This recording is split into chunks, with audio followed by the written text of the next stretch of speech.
Meld is a mechanic in Magic the Gathering that combines two ordinary cards into something completely unique and often more powerful. And since it's made of two different cards, it's impossible to be consistently pulled off in a deck of nearly 100 cards, right? I was challenged and paid by a viewer to make a deck where the commander is Handwear, the writhing township. Handwear is what happens when an ordinary little town suddenly grows tentacles and becomes an Eldrazi. To create the writhing township, let's split it into its two pieces, Handwear Garrison and Handwear Battlements. If our goal is to consistently pull off a meld, we need to be able to consistently get these two cards into our hands and onto the battlefield.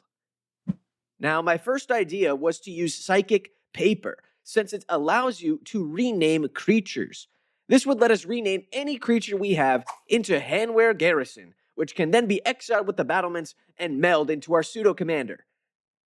Unfortunately, according to the rules, it has to be the actual card that is melding, similar to how clones of double-faced permanents can't flip / do absolutely nothing. Lame rule, but okay. So, instead, we need to turn our deck into a tutor-heavy one. That's right, we're going back to school. We run basically all the tutors in the book. Beseech the Mirror, Dark Petition, Demonic Tutor, Grim Tutor, Vampiric Tutor, Profane Tutor, Imperial Recruiter, hell, Wishclaw Talisman is in there. You get the point.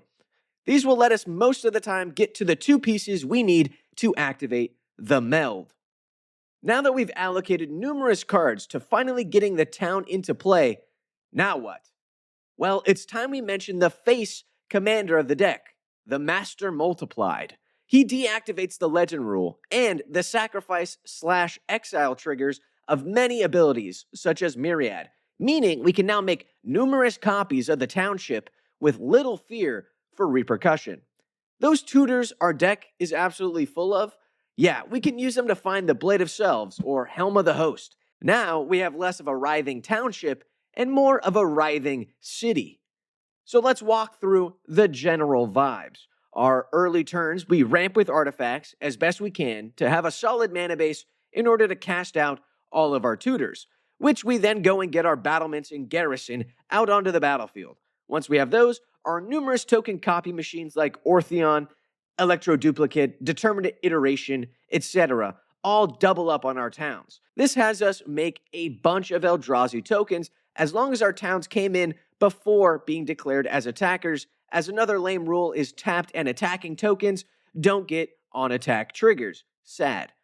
So, using the power of self-replicating monster towns, we can overrun our opponents and feel cool while doing it, since Meld is criminally underutilized.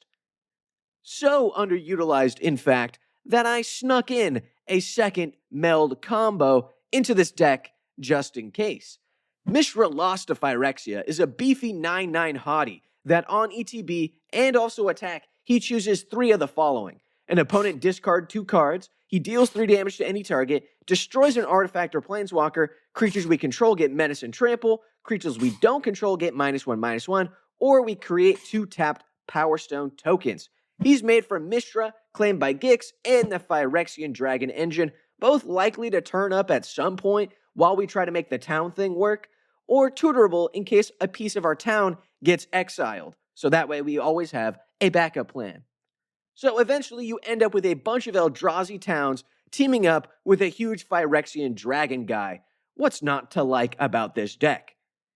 If you have suggestions for decks you want to challenge me to build, leave them in the comments down below, and the one with the most upvotes I will build.